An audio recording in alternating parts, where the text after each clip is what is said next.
Je sais que ça paraît fou, mais les bombardiers alliés pendant la Seconde Guerre mondiale larguèrent de la paille sur les Allemands pour qu'ils ne puissent pas les attaquer. Mais ce n'est vraiment pas ce que tu penses.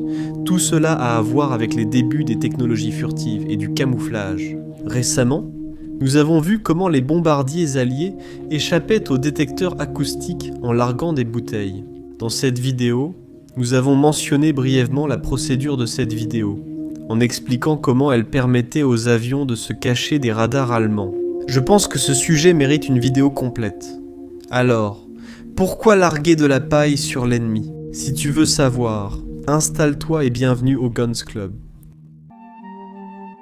Les radars allemands étaient l'une des plus grandes menaces pour les bombardiers alliés au milieu du conflit. C'était parmi les technologies les plus sophistiquées de l'humanité. Les tactiques allemandes tiraient également le meilleur parti de ces systèmes, en les intégrant aux systèmes antiaériens de manière conjointe pour garantir leur efficacité. Les documents déclassifiés de l'opération Neptune montrent l'importante couverture de ces systèmes.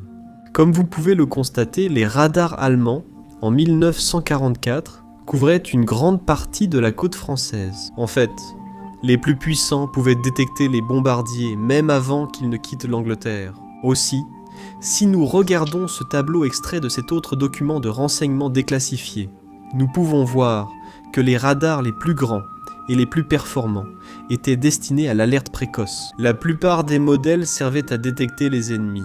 Un seul était utilisé différemment, pour le guidage de l'artillerie. Il y en a quelques-uns de plus pour la détection côtière.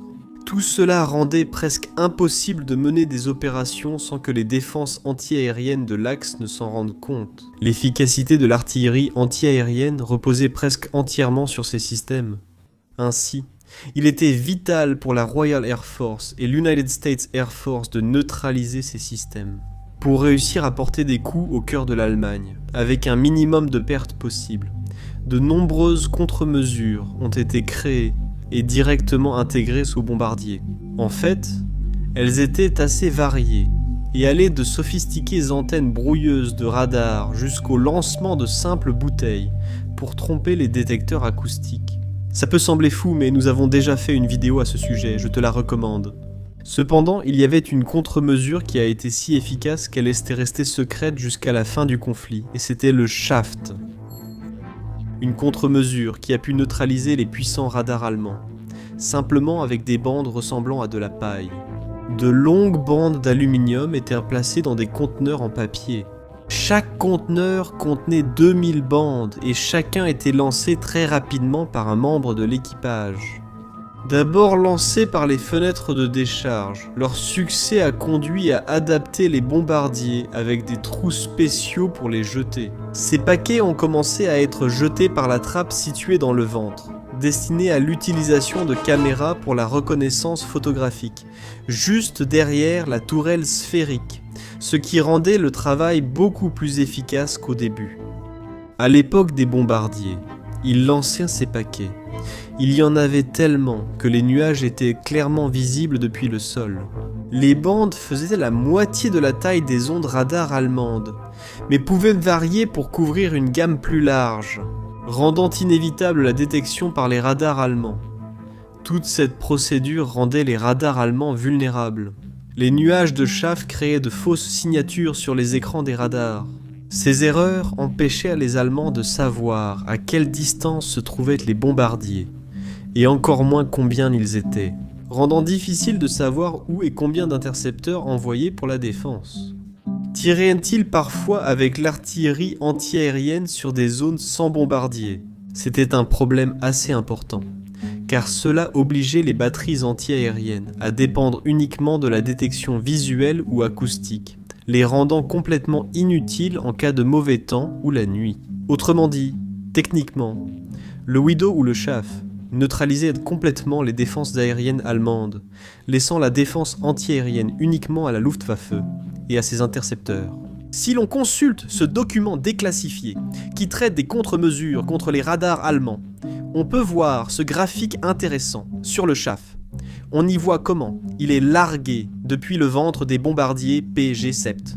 De plus, on peut observer à quoi ressemblent les oscilloscopes allemands, avec et sans chaff. On voit à quel point les nuages créés par les bandes d'aluminium étaient massifs. C'est très intéressant. La première utilisation de cette contre-mesure a eu lieu en juillet 1943 lors des attentats. Et la réduction des pertes a été si brutale qu'il a été décidé de l'implémenter progressivement. L'opération la plus marquante utilisant le chaff dans les bombardiers fut le prélude du jour J, où des centaines de bombardiers de la Royal Air Force et des navires ont coordonné l'une des plus grandes diversions historiques. Il s'agissait de l'opération Glimmer Untaxable. L'objectif de ces opérations était de concentrer toute la défense allemande sur des zones éloignées de la véritable cible. Allait-il exécuter le débarquement au Pas-de-Calais et au Cap d'Antifer, les points les plus logiques pour un débarquement? Des navires équipés de ballons réflecteurs radars ont été placés selon un schéma précis dans ces zones. Des dizaines de bombardiers alliés, équipés d'ouvertures à l'avant, ont largué des tonnes de paillettes sur la mer selon des schémas précis, formant d'épaisses nuées d'aluminium. Tout cela a fait que les radars maritimes allemands ont détecté d'énormes flottes, ce qui a fait réfléchir les généraux. Dans ces endroits, on pensait que le débarquement aurait lieu. Des milliers d'unités y ont été mobilisées des heures avant le jour J, en attendant le débarquement. Cependant, nous savons tous déjà où l'invasion a eu lieu.